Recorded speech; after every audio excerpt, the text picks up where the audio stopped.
Sekepal tanah surga yang tercampak di bumi. Ya, mungkin itu ungkapan yang tepat untuk menggambarkan wilayah Kerinci di dalamnya. Baik dari kekayaan alam maupun kekayaan tempat pariwisata menjadi nilai tambah tersendiri bagi wilayah Kerinci ini. Hal ini dapat dilihat dari yang pertama, Gunung Kerinci yang merupakan gunung berapi aktif tertinggi di kawasan Asia Tenggara.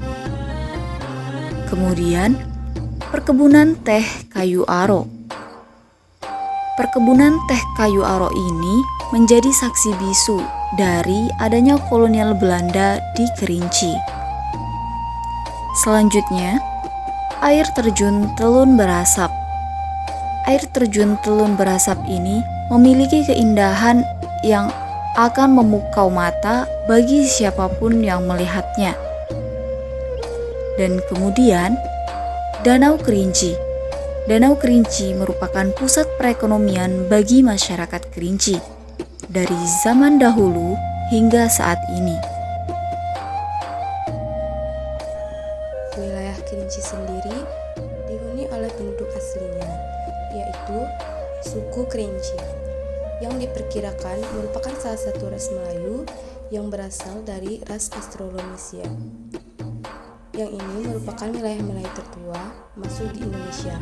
Dalam peradabannya, suku Melayu ini sendiri sudah sangat maju daripada kebudayaan sebelumnya. Keragaman budaya ini sangat menjadi nilai plus bagi wilayah Kerinci.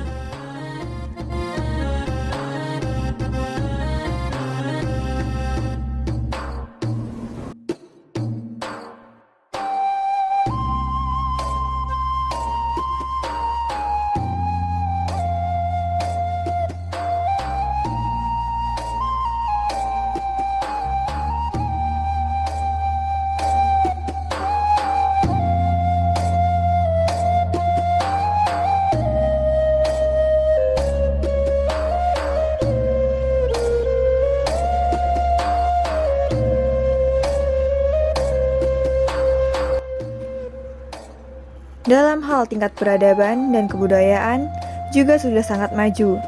Hal ini dapat dilihat dari berbagai macam bangunan yang sudah didirikan pada masyarakat Kerinci masa itu. Selain bertani, ada juga masyarakat Kerinci yang melakukan kegiatan perekonomian dalam bidang peternakan, seperti kerbau, kuda, kambing, dan yang lainnya.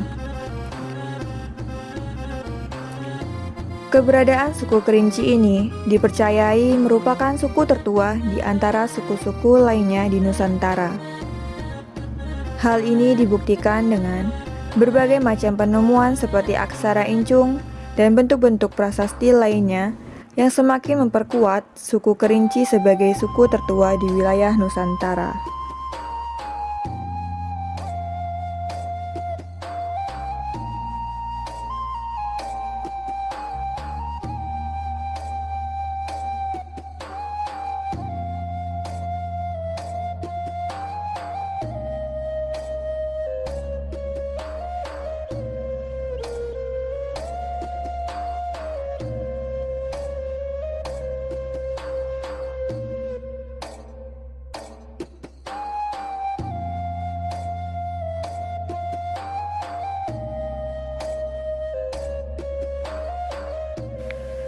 Selain bertani dan beternak, banyak juga masyarakat Kerinci yang menggantungkan hidupnya dari hasil hutan. Hal ini tak lain dikarenakan kemampuan dan kecakapan masyarakat Nai Kerinci dalam mengelola alam sekitarnya. Kekayaan yang dimiliki oleh Kerinci ini tak lepas dari perhatian Belanda yang saat itu tengah menjajah wilayah Indonesia. Hal ini dibuktikan dengan dikirimnya beberapa mata-mata dari Belanda yang bertujuan untuk mengamati wilayah Kerinci. Namun, upaya Belanda dalam memasuki wilayah Kerinci tidaklah semudah itu. Selain karena bentang alam yang sulit dilalui karena masih berupa hutan belantara yang sangat lebat, ada juga beberapa tokoh Kerinci yang sangat cakap dan sangat kuat dalam melawan para penyusup yang ingin mengganggu daerahnya. Salah satunya seperti Depati Parbo atau dengan nama lain Muhammad Kasih. Depati Parbo atau Muhammad Kasih adalah putra dari pasangan suami istri yang bernama Bimbe dan Kembang. Depati Parbo merupakan salah satu tokoh pejuang Kerinci yang memiliki peran yang sangat penting dan sangat krusial. Terlebih lagi saat dia telah dilantik menjadi Depati dalam wacana Kenduri Sako.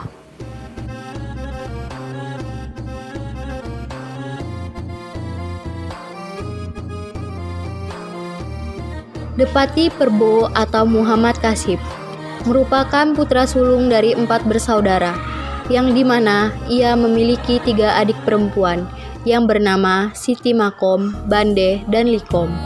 Sejak kecil, Depati Parbo memiliki beberapa keunikan dalam dirinya, seperti terdapatnya tai lalat yang jumlahnya sangat banyak di perutnya, dan adanya gigi geraham yang berwarna hitam. Orang terdekatnya menyebutnya dengan nama geraham besi. Masa kecil Depati Parbo diisi dengan belajar ilmu agama dan ilmu bela diri, pencaksilat. Serta ilmu kebatinan. Hal ini sesuai dengan petuah adat Kerinci bahwa setiap anak harus berisi dan berilmu. Berisi maksudnya harus menguasai ilmu bela diri dan kebatinan. Sementara berilmu artinya harus menguasai ilmu agama.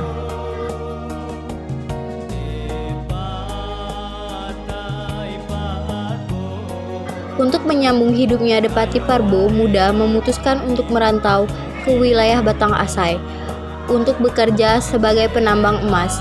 Di sini pula ia berhasil memperoleh seorang istri bernama Tima Sahara.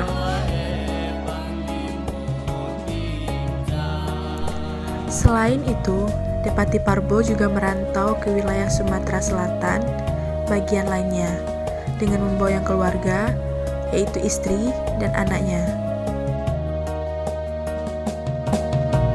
Setelah sekian lama merantau, akhirnya ia diminta pulang oleh keluarganya untuk dilantik sebagai seorang depati yang memimpin rakyatnya. Hal ini juga sebagai awal kisah perjalanan Depati Parbo sebagai panglima perang Kerinci dalam menghadapi kolonial Belanda. Serangan yang pertama kali dilakukan oleh Depati Parbo dan pasukannya dilakukan pada tahun 1900 dengan menyerang pusat pengawasan di Gunung Raya yang didirikan oleh Belanda dengan memanfaatkan barakuli dari pribumi, yang diawali dengan pengaturan siasat oleh Depati Parbo dan pasukannya.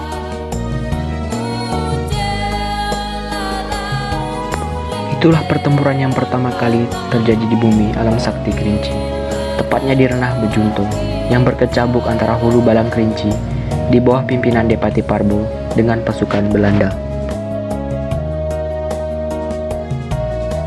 Akhirnya, dengan semangat juang yang tinggi, Depati Parbo dan pasukannya berhasil memenangkan pertarungan tersebut yang mengakibatkan banyak jatuhnya korban di pihak Belanda.